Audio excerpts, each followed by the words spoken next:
crois qu'on doit avoir une organisation de base. Parce qu'on l'a dit, organisation, c'est avoir des repères. Donc je crois qu'il est important que pour que les joueurs maîtrisent bien face à l'adversaire dans un match, ces repères ils soient bien ancrés. Moi, ça me paraît capital. Et puis c'est là-dessus qu'on va baser tout le travail de chaque semaine. Mais en fonction des aléas d'un match, en fonction des aléas de la saison, il y a des moments où on peut changer d'organisation, où je vais les dicter. Elle est même des fois évidente. Parce qu'en fonction de ses faiblesses, des faiblesses et des forces de l'adversaire, les absences, comme vous disiez, il y a des moments où ce qu'on a mis en place, ça ne correspond plus à la réalité. Donc là, oui, pourquoi pas?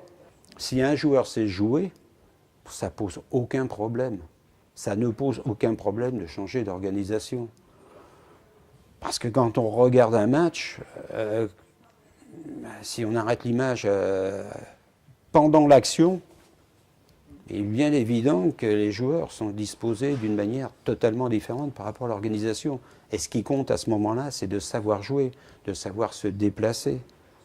Et on voit bien, quand on arrête, si on arrête une image en plein cours d'action, théoriquement, ça ne correspond plus du tout à ce qu'on a mis en place. Et heureusement, là justement, j'ai employé ce terme, mettre en place, être en place, qui est souvent employé.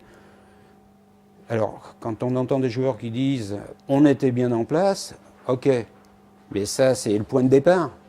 Mais c'est juste une référence au départ. Ça veut dire qu'il faut la quitter, cette place-là. Donc il ne faut surtout pas rester bien en place pendant tout le match. Parce que sans ça, on a des chances de ne pas jouer. Si on reste comme des piquets sur le tableau, ça ne va pas aller loin.